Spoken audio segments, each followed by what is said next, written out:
देती हूँ। अश्विनी शाही प्रवक्ता है बीजेपी के, शोएब सिद्दीकी मुस्लिम और बद्र आलम मुतवल्ली बड़ी मस्जिद चंदौसी से हमारे साथ जुड़े हुए हैं। आप तीनों का मैं बहुत स्वागत करती हूँ। लेकिन शुरुआत मैं शोएब सिद्दीकी जी से करना चाहूंगी। शोएब सिद्दीकी जी, अभी ये जो प्रदर्शन चल रहा है, सबसे पहले तो प्रदर्शन को लेकर आपकी जो रिएक्शन वो, और दूसरा क्या दिक्कत क्या हो रही है, कहां पर दिक्कत आ रही है? भाई सरकार कह रही है ना, सांसदों की मीटिंग बुलाई ना कि चलिए हम जानकारी दे देते हैं, तो फिर क्या दिक्कत आ रही है? देखिए, यहाँ पे दिक्कत जो आ रही है वो जमीनी दिक्कत ये है कि वक्त की जमीनें होती हैं जो हमारे बुजुर्गों ने दी थी, वो उन्होंने दिया इसलिए था कि आने वाले वक्तों में जो गरीब उनको काम आए या कॉलेजेस बने, और एक मुसलमान तो उसमें हक रहता था कि उस तरह से काम हो। अब आप देखिए, जिस तरह वक्त में अमेंडमेंट वाली बात चल रही है वो ठीक है, तो हमारे साथ हमारे लोगों को लेके भी चल रही है, लेकिन आप एक तरह से मुसलमान का जो एक हक होता है, एक अधिकार होता है, उसे छीनने की कोशिश की जा रही है। आप बताइए, वक्त की जमीनें जो होती थी, जाहिर सी बात है कुछ मामले ऐसे रहे जो वक्त की जमीनें करी गई थी, उस हिसाब से मंदिरान पे नहीं काम हो रहा है, तो जाहिर सी बात में उसमें मुदाखलत करी। लेकिन हमेशा मैडम एक चीज रहती है कि किसी भी मुल्क की हुकूमत को अख्तियार नहीं है कि किसी के मजहबी मामले में मुदाखलत करे, तो जाहिर है वक्त की जमीन जो आती है वो मुसलमान से रिलेटेड रहती है। अब आप इसमें जैसे एक बात चल रही थी कि इसमें गैर मुस्लिम भी इसमें इन्वॉल्वमेंट रहेगा, तो आप बताइए जो गैर मुस्लिमों की बड़ी बड़ी तंजीमें हैं उसमें क्या कोई मुस्लिम मुदाखलत करेगा? नहीं करेगा। तो इसने जाहिर सी बात टारगेट लिया, और जो मौजूदा हुकूमत है मरकज की, उसमें भी जो कई पार्टियां जो उसमें हैं उनके ही लीडर उसके खिलाफ बात कर रहे हैं, चाहे नीतीश कुमार के लिए, ममता के लिए, चाहे लालू प्रसाद के लिए, चाहे यूपी में कांग्रेस वगैरह बड़ी बड़ी पार्टियां हैं।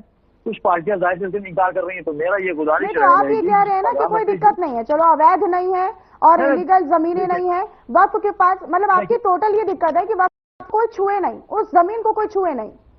देखिए होता क्या, देखिए जैसे कि अभी देखिए वही मैं पूरी बात 2 सेकंड में कर दूं तो आपको मुकम्मल देखिए। जैसे अभी सनातन बोर्ड की बात चल रही थी, मेरे ख्याल से एक भी किसी मुसलमान ने मुखालफत क्यों बता दी है? मैंने इसके चैनल से बात कही कि सनातन बोर्ड बनना चाहिए, मेरे हिंदू भाई के सनातन बोर्ड बनना चाहिए, लेकिन एक मुस्लिम वक्फ बोर्ड है, उसमें मुदाखलत करके आप देखिए जो उसकी हमारे हुकूक है, मेरे हक है, उनको हटाने की कोशिश कराइए। जैसे वैसी साहब ने मस्जिद की बात करी, मस्जिद है, इसमें आप देखिए कब्रिस्तान भी उसमें आएंगे टारगेट पर, जो जमीनों भी बने हुए हैं। तो जाहिर सी बात उसमें देखिए अमेंडमेंट किसी भी मजहब का जो मामले होते हैं उसको कोई भी गवर्नमेंट हटा नहीं सकती, लेकिन हाँ अगर उसमें अमेंडमेंट करने की The person you are speaking with has put your call. नहीं, ठीक है शोएब जी, मैं आऊंगी आपके पास। अश्विनी शाही जी का मैं और भी है, जमाने में वफादार, कदम कदम पे मेरा इम्तिहान क्यों है। देखिए मसला ये है कि अगर आपको वक्फ बोर्ड में अमेंडमेंट करना तो जाहिर सी बात है, तो ये मैं समझता हूँ बड़े लीडर से बात ना करके अवाम में जाना चाहिए था हुकूमत को, चाहे वो मरकजी हुकूमत हो चाहे रियासती हुकूमत हो, उनको अवाम में जाना चाहिए था। जो वक्त की जमीनें थी, जो लोगों ने वक्त जमीनें दी थी, वो अमीरों की नहीं, गरीबों के लिए दी, संस्थाओं को दी थी, बेवाओं को दी थी, स्कूलों को दी थी, कॉलेजों को दी थी, वक्त आने पर किसी गरीब का मदद करने के लिए दी थी। तो मैं समझता हूँ कि इस तरह के अवामी स्तर पे काम नहीं हो पाया। और फिर आप देखिए सस्ती शोहरत पाने के लिए जाहिर सी बात शोएब सिद्दीकी हो चाहे कोई हो, तो काम पर आने के लिए कुछ न कुछ जुमले ऐसे बोलता है कि वो हाईलाइट हो जाए, उसका नाम हो जाए। और ये सीधी बात बद्र आलम साहब भी बैठे हुए, मैं बहुत सावधानी से बात कह दूंगा कि वक्त की जमीनें जो ईमानदारी से जिस लिए दी गई थी उससे उतना काम नहीं चल रहा है। तो जाहिर सी बात गवर्नमेंट को मौका मिल गया, और हमारे अल्लाह ने फरमाया कि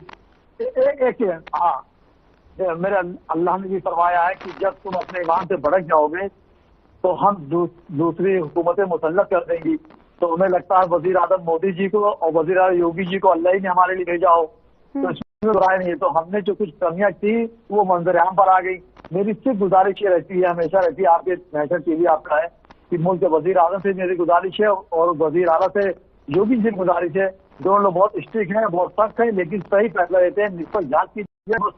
मुस्लिम समुदाय को ये ना लगे कि हमें ठगा महसूस किया जा रहा है। आप गौर करिए, सन 47 के बाद से आज अगर आप देखिए कोई भी मंजरान पे कोई बात आती है, चाहे टिफिन जो पटना में प्रदर्शन चल रहा है शोएब जी, ये प्रदर्शन सही है क्या? मैंने शुरुआत में आपसे प्रतिक्रिया आपने दी नहीं, तो मैं माफी चाहूंगा, सुन नहीं पाया हूँ। देखिए प्रदर्शन चल रहा, देखिए होता क्या है कि तरीके होते हैं।